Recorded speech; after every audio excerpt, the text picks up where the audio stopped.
Welcome back my YouTube channel. ಹೆಸರುಬೇಳೆ ಖೀರು ಅಂದರೆ ಹೆಸರುಬೇಳೆ ಪಾಯಸ ಮಾಡುವ ವಿಧಾನ. ನೀಟಾಗಿ ಹುರ್ಕೋಬೇಕು ಗೈಸ್. ಹುರ್ಕೊಂಡಾದ್ಮೇಲೆ ನೀಟಾಗಿ ತೊಳಿಬೇಕು. ತೊಳೆದಾದ್ಮೇಲೆ ಅದು ಸೈಡಿಗೆ ಎತ್ತಿಟ್ಕೊಳ್ಳಿ.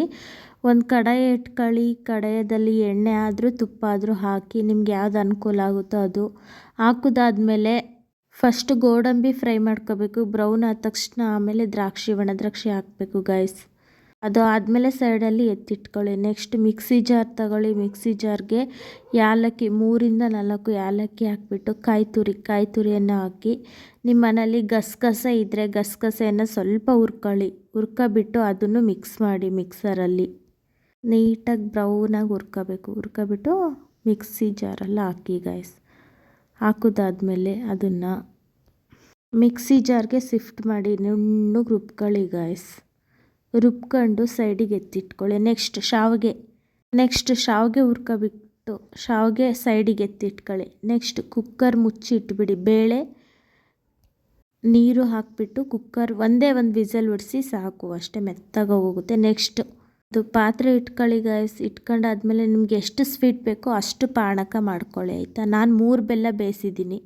ನಿಮಗೆ ಎಷ್ಟು ಬೇಕೋ ಅಷ್ಟು ಬೆಲ್ಲ ಹಾಕ್ಬಿಟ್ಟು ಸ್ವಲ್ಪ ಸ್ವೀಟ್ ಇದ್ದರೆ ಸ್ವೀಟ್ ಮಾಡ್ಕೊಳ್ಳಿ, ಸಪ್ಪೆ ಬೇಕಿದ್ರೆ ಸಪ್ಪೆ ಮಾಡ್ಕೊಳ್ಳಿ, ಪರವಾಗಿಲ್ಲ. ವಿಸಲ್ ಮಾಡ್ಕೊಂಡಿರ್ತೀವಲ್ಲ ಆ ಬೇಳೆಯಲ್ಲಿ ಹಾಕಬೇಕು ಪಾನಕ.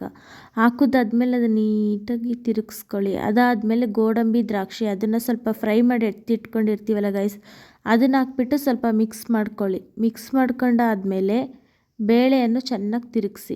ನಿಮಗೆ ಇನ್ನೂ ಸ್ವೀಟ್ ಕಡಿಮೆ ಆಯಿತು ಅಂತ ಅಂದರೆ ಒಂದು 2-3 ಸ್ಪೂನಷ್ಟು ಸಕ್ಕರೆ ಹಾಕ್ಕೊಳ್ಳಿ, ಸ್ವೀಟ್ ಆಗುತ್ತೆ. ಫಸ್ಟಿಗೆ ನಾವೇನು ರುಬ್ಬಿಟ್ಕೊಂಡಿರ್ತೀವೋ ಕಾಯಿ ಏಲಕ್ಕಿ ಅದೆಲ್ಲನೂ ಮಿಕ್ಸ್ ಮಾಡಿ ತಿರುಗಿಸಿ ಚೆನ್ನಾಗಿ. ಹಸಿ ವಾಸನೆ ಹೋಗೋವರೆಗೂ ಸ್ವಲ್ಪ ಲೋ ಫ್ಲೇಮಲ್ಲೇ ಇಡಿ ಗೈಸ್. ಇಟ್ಟಾದಮೇಲೆ ನಾವು ಹುರ್ಕೊಂಡಿರುವಂತಹ ಶಾವಿಗೆ ಇರುತ್ತಲ್ಲ ಅದನ್ನು ಮಿಕ್ಸ್ ಮಾಡಿ ಒಂದು 5-10 ನಿಮಿಷವರೆಗೂ ಲೋ ಫ್ಲೇಮಲ್ಲೇ ಇಟ್ಕೊಳ್ಳಿ.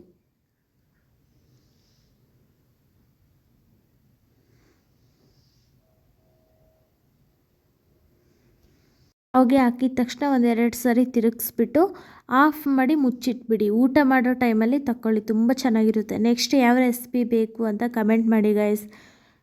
ಲೈಕ್ ಮಾಡಿ, ಶೇರ್ ಮಾಡಿ, ಕಮೆಂಟ್ ಮಾಡಿ. ಬಾಯ್ ಬಾಯ್.